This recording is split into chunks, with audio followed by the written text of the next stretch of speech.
Sir, ಇಲ್ಲಿ ಹೆಚ್ಚಾಗಿ ಈ ಬಡಾವಣೆಯಲ್ಲಿ ನಮ್ಮ ಕ್ರಿಶ್ಚಿಯನ್ ಸಹೋದರರು ಇರುವಂಥ ಬಡಾವಣೆ ಇದು. ಸುಮಾರು 100 ವರ್ಷಗಳಿಂದ ಇಲ್ಲಿ ವಾಸ ಮಾಡ್ತಾಯಿದ್ದಾರೆ. ಇವರೆಲ್ಲರ ಪ್ರೀತಿಯ ಮಗ ನಮ್ಮ ಜಮೀರಣ್ಣ. ಇವರೆಲ್ಲರಿಗೂ ನೋವಾಗಿದೆ, ನಮಗೂ ನೋವಾಗಿದೆ. ಎಲ್ಲರಿಗೂ ನಮ್ಮ ಚಾಮರಾಜಪೇಟೆ ಕ್ಷೇತ್ರ ಅಲ್ಲ, ಇಡೀ ಕರ್ನಾಟಕ ಅಲ್ಲದೆ ನಮ್ಮ ಭಾರತ ದೇಶದಲ್ಲೂ ಕೂಡ ಹಲವಾರು ರಾಜ್ಯಗಳಲ್ಲಿ ಜಮೀರಣ್ಣ DCM ಆಗಬೇಕಂತ ಎಲ್ಲರೂ ಆಸೆ ಪಡ್ತಾಯಿದ್ದಾರೆ. ನಮಗೆಲ್ಲ ಬಹಳ ನೋವಾಗಿದೆ. ಜಮೀರಣ್ಣ ಅವ್ರಿಗೆ ಮೊದಲನೇ ಸುತ್ತಿನಲ್ಲಿ DCM ಕೊಡ್ತಾರಂತ ಎಲ್ಲ ಆಸೆ ಇಟ್ಕೊಂಡಿದ್ದು, ಅದು ಈಡೇರಲಿಲ್ಲ. ಎರಡನೇ ಸುತ್ತಲಾದರೂ ಕೂಡ ಅವರಿಗೆ ಸೆಕೆಂಡ್ ರೌಂಡಲ್ಲಿ ಅವ್ರಿಗೆ DCM ಪದವಿನ ಕೊಟ್ಟರೆ ಕರ್ನಾಟಕ ರಾಜ್ಯದಲ್ಲಿ ಎಲ್ಲ ಬಡವ್ರಿಗೂ ಒಳ್ಳೆಯದಾಗತ್ತೆ ಅಂತ ಒಬ್ಬ ಮಹಾನ್ ನಾಯಕ ಅಂಥವ್ರಿಗೆ ಕೈ ತಪ್ಪಿರೋದು ಬಹಳ ನೋವಿದೆ.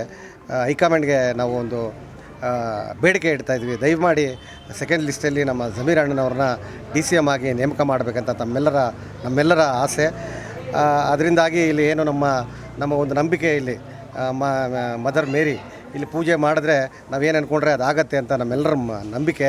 ಇಲ್ಲಿ ಪೂಜೆ ಮಾಡಿದ್ವಿ, ಅಮ್ಮನ ಪ್ರಾರ್ಥನೆ ಮಾಡಿದ್ವಿ, ಖಂಡಿತ ಅದು ಈಡೇರುತ್ತೆ ಅಂತ ನಮಗೆ ನಂಬಿಕೆ ಇದೆ. ಈ ಮುಂದಿನ ದಿನಗಳಲ್ಲಿ ಅಪ್ಪನಿಗೆ ನಮ್ಮ ಜಮೀರಣ್ಣನವ್ರಿಗೆ DCM ಆಗಬೇಕಂತ ನಾವೆಲ್ಲರೂ ಕೇಳ್ಕೊತೀವಿ.